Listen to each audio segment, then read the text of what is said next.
In a quiet town where church bells rang like clockwork and everyone greeted each other by name, a secret grew in silence, dark, forbidden, and deadly. No one could have imagined that behind the calm of Sunday services and warm smiles hid a storm that would tear their peaceful community apart. It all began with a woman, lonely, longing, and a man she was never meant to love. And at the center of it all, a priest. This is the story of trust broken, of love misplaced, and of how one moment of weakness turned into murder. John Reynolds was a man built on discipline, a former Marine turned security consultant.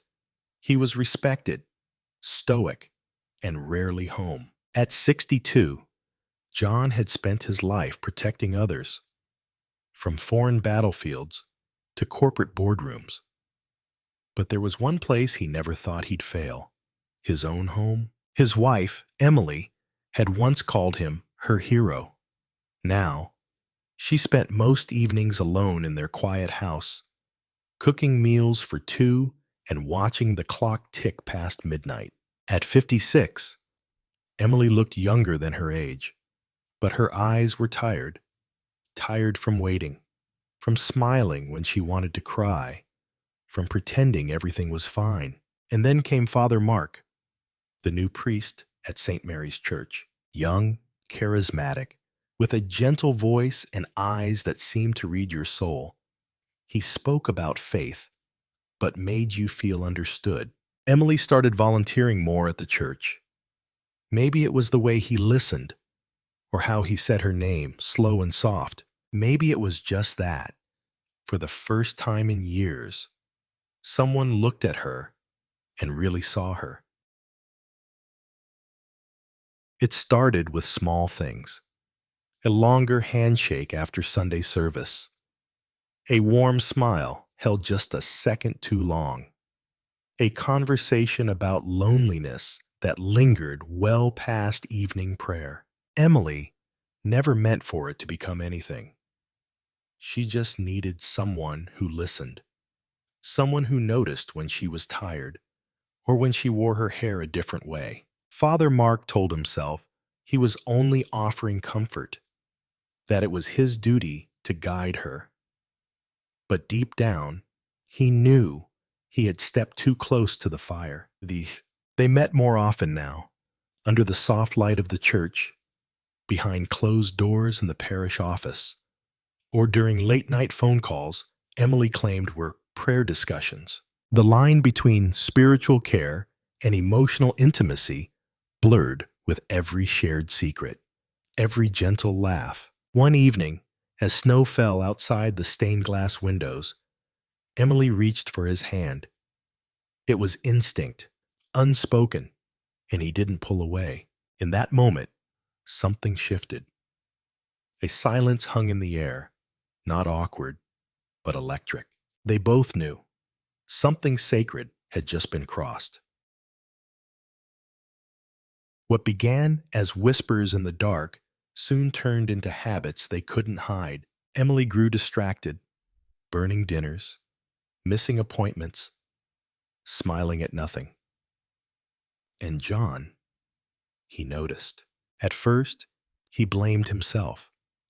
Maybe he'd been gone too much.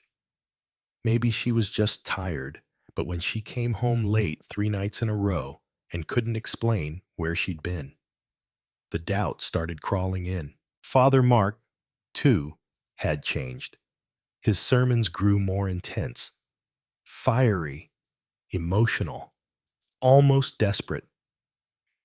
Parishioners whispered about how tired he looked, how his hands trembled during communion. Inside, guilt clawed at him, but so did desire. Every time he saw Emily's face light up when they met in secret, it felt like salvation. And yet, he knew it was a sin. "This can't last," he told her one night, his voice hoarse with conflict. But Emily only smiled, touching his face gently. "It already has." What they didn't know What neither of them could imagine was that someone else had seen them. A quiet man, always in the background. A man who didn't say much, but noticed everything. And now he knew. His name was David Collins, a quiet man in his late 40s. He came to St. Mary's every Sunday, always sitting in the same pew, never drawing attention. But David noticed things, and one evening he noticed them. Emily and Father Mark, a touch that lingered, a kiss. In the confessional booth, David didn't know what to do. He wasn't a man who liked confrontation, but this was too much. A priest breaking his vows, a married woman betraying her husband. So he made a decision. Tell the truth, he said to Father Mark the next day, voice trembling, or I will. Father Mark's face went pale. For the first time in years, he was afraid. Not for his soul, for his reputation. That night, under a cold and starless sky, he invited David to talk in private. Let's meet at the bell tower, he said softly.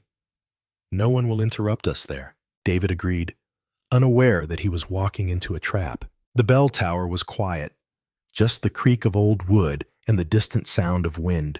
You can't hide this forever, David said, voice rising. It's wrong, and people deserve to know. Father Mark said nothing. Instead, he stepped closer, slowly, calmly.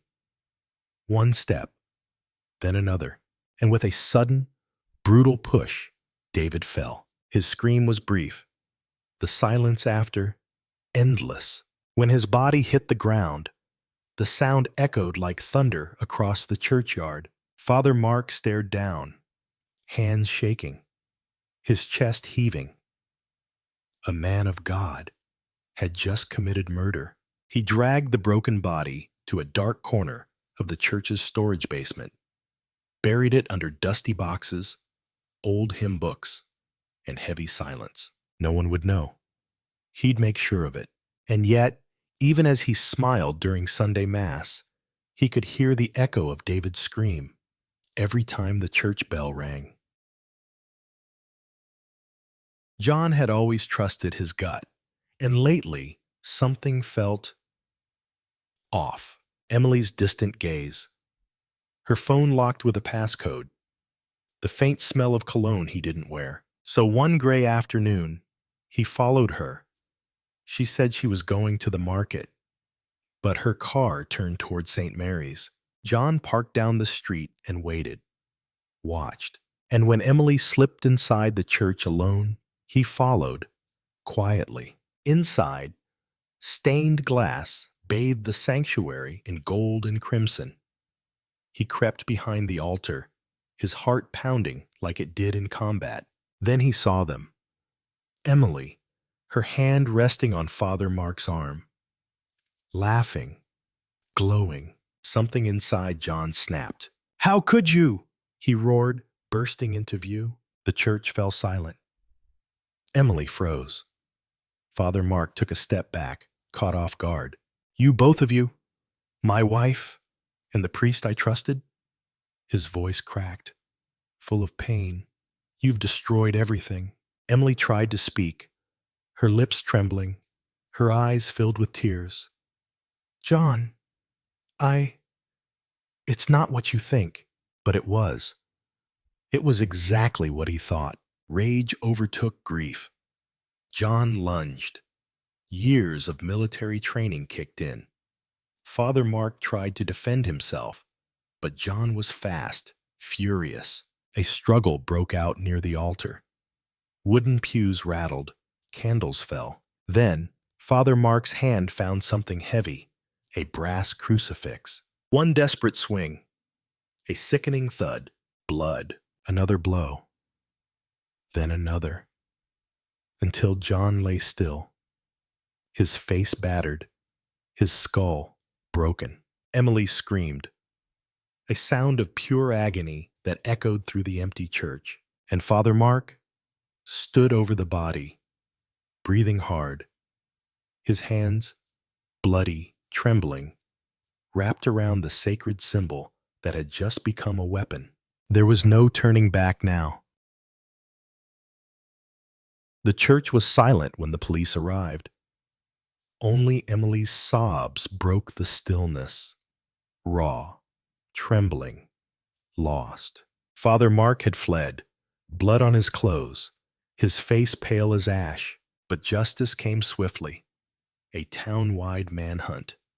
Dogs, drones, roadblocks. He was found at dawn, trying to escape through the forest, breathless and shaking. At trial, the evidence was overwhelming. 2 lives lost, a community shattered, a priest, now a prisoner. Father Mark received life in prison without parole. Emily, she never recovered. Her home, once full of warmth, stood empty. Her children, silent, confused, afraid to ask questions. Meadowbrook changed. The stained glass windows of St. Mary's still shone in the sun, but to many, they looked colder now. And somewhere deep inside those walls, people still whispered about what happened, about how a moment of weakness became a lifetime of regret. Was it love, or was it escape? Can one man's fall from grace poison an entire town? And if you were lonely, truly, deeply lonely, what would you be willing to believe or forgive? Thank you for listening to this story. If it moved you, if it made you think, please leave a comment. We'd love to hear your thoughts. And don't forget to subscribe for more stories like this. True, powerful, and unforgettable.